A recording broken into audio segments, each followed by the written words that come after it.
Hi, George Febish here. Today we're going to talk about another topic of how to save money when traveling to Italy or really any place. The last one in this series we talked about how to get cheaper airfares and the tools that I use to do that. This one is on hotels.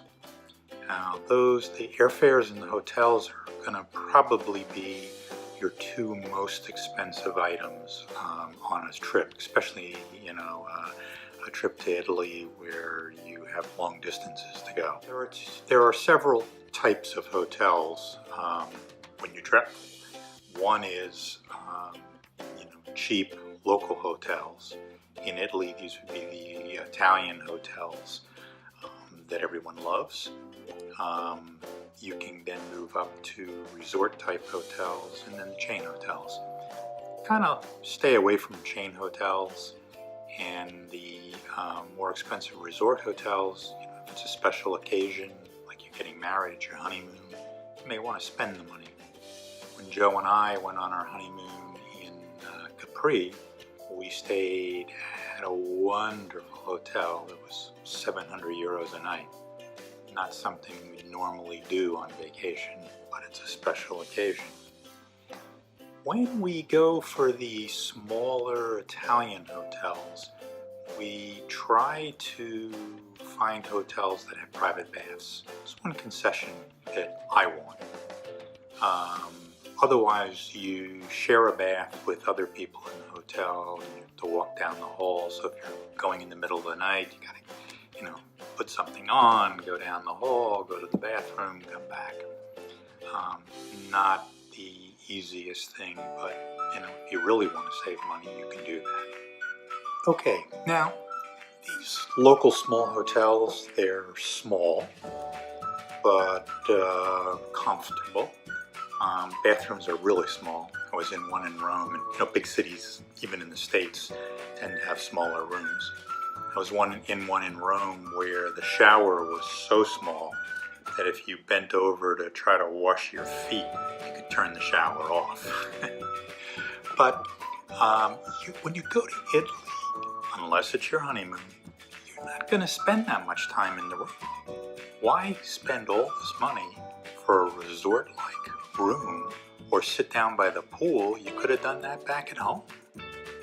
You didn't have to spend the airfare to get to Italy if all you want to do is sit around a pool or in a fancy room or at a fancy restaurant in the hotel. Get out, see Italy, enjoy Italy. Hotel does not have to be expensive to be acceptable, to be clean, to be nice. Now, the other thing with the hotels in Italy, many of them come with breakfast. But I never pay extra. If the hotel gives me a choice of, room without breakfast, room with breakfast, I'll always take the one without.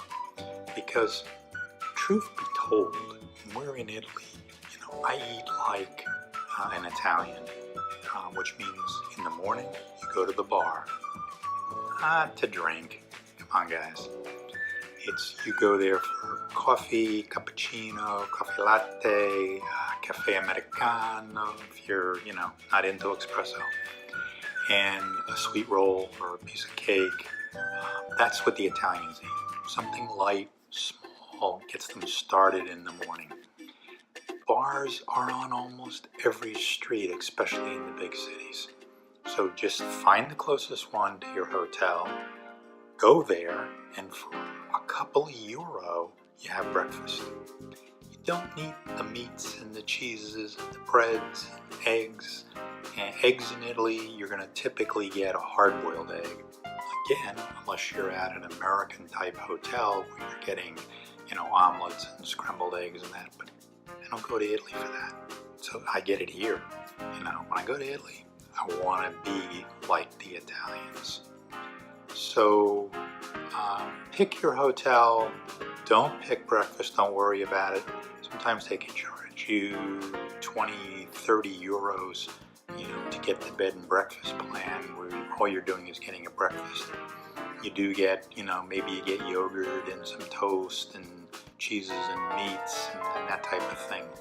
But the Italian, go to the bar, have breakfast, enjoy yourself. Okay, when you do go to these bars for breakfast, my pastry of choice is a cornetto, and multiple ones are cornetti.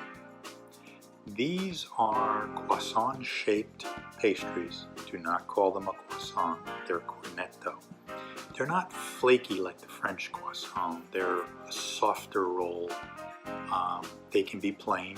They can be filled with cream, chocolate or Nutella, and jelly. They're very, very good, especially with cafe and espresso. Enjoy. I use Hopper. Again, Hopper's starting to do hotels, not just flights. They don't have a lot yet, but it is growing. Each time I see it, there's more and more. I use Booking.com. I use TripAdvisor a lot to look at other people's comments. It's a great site to determine, how people feel. But whenever you read these comments, don't go down, you go through 35 good reviews and you get one, you go, oh my God, you got a bad review, let's not go there. No, just take it with a grain of salt. People love to complain, especially if they feel that someone treated them bad or something like that. I read through it and I say, would this bother me, or is this something that I would like? What they're saying is good, and I pick my hotels in that way. Pricing is like the airlines. There's a curve where it starts out and it gets a little expensive, and then it drops off, and then it gets very expensive right before the booking. For the same reason, if it's a hotel that caters to businesses, they can raise the price at the end right before the stay, because businesses will pay anything to have their meeting. But it's not as organized.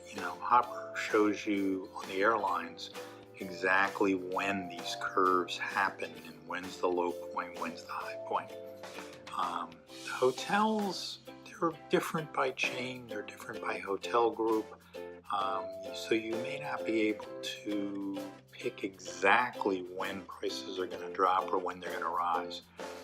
But know that, somewhere out before your stay, prices will drop down because they're trying to fill them, especially if it's a hot season, you're going to, where there's going to be a lot of people. And then as you get closer and closer to your stay, they're going to go up. When you stay in hotels, especially in big cities like Rome, Milan, Venice, you probably want to stay in the historic center so that you're within walking distance. Now, Venice is an exception because you can walk anywhere in Venice. So you can stay at cheaper properties away from St. Mark's Plaza. But in Rome, I always stay right in the center, the historic center. And then I can walk to everything. When I stay at a hotel over by Termini train station, the longest hike is 2.5 miles to Vatican. That's nothing. So it's an easy walk. There are metros. There's 2 basic lines. They can get you to most places you want if you're not a big walk. I hope you've enjoyed this vlog on how to save some money on traveling and hotels, especially in Italy. If you have, like below and subscribe. Please, this helps me to keep this vlog going. Got a lot of people that send me notices and love it, so I hope you're one of them. For now, ciao, arrivederci.